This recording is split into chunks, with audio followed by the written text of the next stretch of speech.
Good evening. I'm your host, Jerry Cherry, and I'm broadcasting live from Myrtle Beach, South Carolina, where there are quite a few retirees here. This channel is dedicated to senior advocacy, and as I promised, I would be giving you information about how seniors are faring over these economic hard times. Here's some interesting facts. The older population um, has increased by about 50.9 million people. Yeah, we're living longer, but are we in better shape?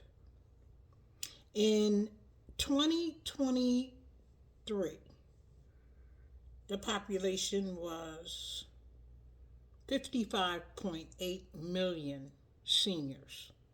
Anybody 62 and older. We are not living in golden years anymore. We are now living in a silver economy. We live longer, we work longer. However, our quality of life is not keeping pace. We are major consumers. By the year 2030, we are projected to spend just under $15 trillion. That's a lot of moolah. It is also estimated that about 15 million seniors are struggling financially. And what do we spend our money on? The majority of our money is spent on medicine and housing. Medicine accounts for 33% and housing 50%. All over the world, that's 83%, which only leaves 17% discretionary income. It's not a lot of money to buy clothing, transportation, pay for insurance, pay for car notes. 17%. I have looked up some interesting facts that came from the National Center on Aging. And households that are headed by individuals that are age 65 or older, we've had debt in excess of $31,000 for each individual, for each senior citizen. In 2017, nearly half of adults aged 55 to 65 had no personal retirement savings. We're living from paycheck to paycheck, and there's no end in sight. We're also taxed on this money. We paid taxes when we earned it. Now we're paying taxes again. Something is wrong with that equation.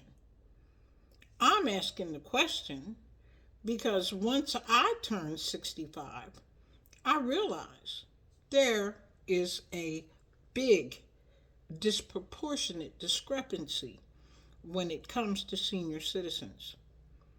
We don't get free transportation. We're not getting free medical services. We pay for everything, and it has to stop. Certainly, I'm not a doom and gloom individual. That's not my job. But I do want to make people aware of the situation. We are so concerned about everybody else. But what about the senior citizens? What about those of us who have worked most of our lives, taking care of our families, and involving ourselves in community and, being overall helpful? What do we get for it in the end? Not only quality of life is diminished and our income has diminished, but our health has diminished. Yes, we're living longer with the advent of modern medicine, but we're spending 33% of our income on this medicine to keep us alive. Again, this doesn't make sense to me. And over the course of some time, I'd like to pose some questions. Perhaps you'd like to leave some comments and we could have a discussion and look for avenues where we could collectively make some changes. Because if we don't change, we are doomed to continue to get the same that we've always gotten. Remember, you don't know what you don't know. Stay tuned. Thanks for listening.